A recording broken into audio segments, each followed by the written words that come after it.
alcohol, tobacco, sugary drinks. These products have proven to be harmful as well as addictive to several people. However, in 2012, the Philippine government imposed a tax that would help reduce the consumption of these harmful products, known as the sin tax law. Sin tax is a tax imposed on harmful goods such as alcohol, tobacco, and sugar-added drinks to discourage consumers from purchasing them. By imposing this tax, it is believed that it could reduce the consumption of harmful goods as well as increase government revenue. The income earned from imposing this tax will be used in rehabilitating healthcare systems as well as expand healthcare coverage in order to provide better service to the people. Here's a short history of how the Sin Tax Reform Law started. According to the Department of Finance, the Sin Tax Reform Law, or Republic Act 10351, is one of the landmark legislations during the Aquino administration.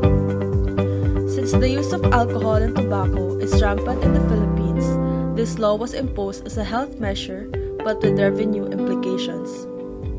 The Sin Tax Law funds the universal health programs of the government. According to the World Health Organization, there are around 240 Filipinos who die from smoking-related diseases.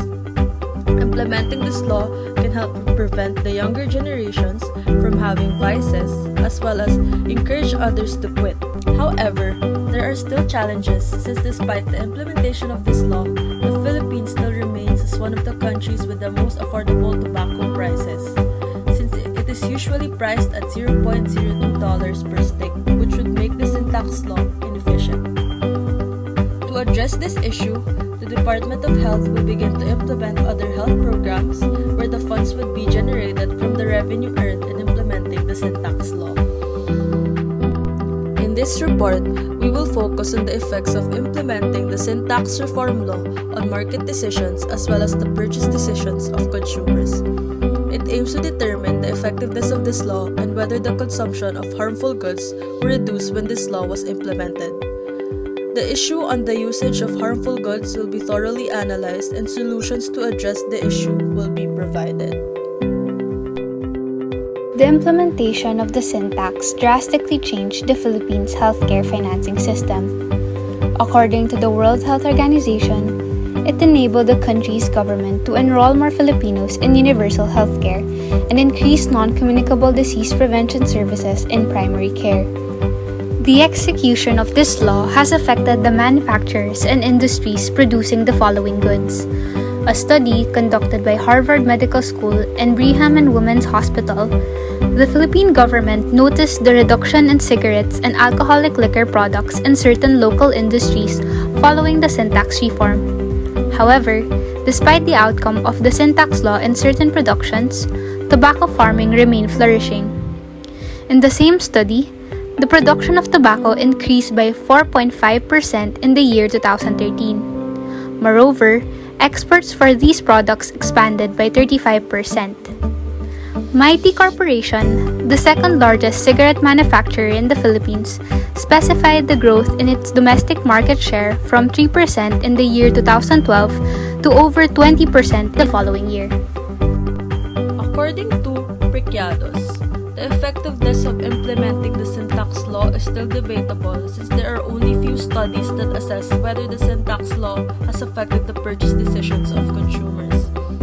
Based on the data collected in the study, the implementation of the sin tax law has not significantly reduced the consumption of harmful goods. There is no sufficient data to prove that an increase in price of harmful goods has discouraged consumers from purchasing them. Based on the research conducted by Bandog, due to the increase of price of products, some customers shift their preferences towards cheaper, alternative brands of the harmful products. Other consumers have decided to limit or cease their usage of those goods. With the concept of supply and demand in mind, increasing the prices can therefore lessen the consumption of these goods and decrease the demand in the market. According to Montemayor, pricing a cigarette at 20 pesos can decrease the rate of minors who smoke. Pricing it in such a way discourages them from purchasing it, since 20 pesos poses a big effect on their budget, in which that money can be used to purchase other goods. price greatly affects the purchase decision of a consumer, and more people will be encouraged to quit because of it. Not to mention that this will also increase the funds that will be going towards our healthcare. Although the solution provided is a proposal and cannot be proven to be effective, the decision to quit or to purchase these goods are still up to the buyers, and the outcome cannot exactly be predicted. The sin tax can only be proven effective once it lessens the number of consumers who purchase these goods and cannot be easily manipulated with the supply and demand of the product.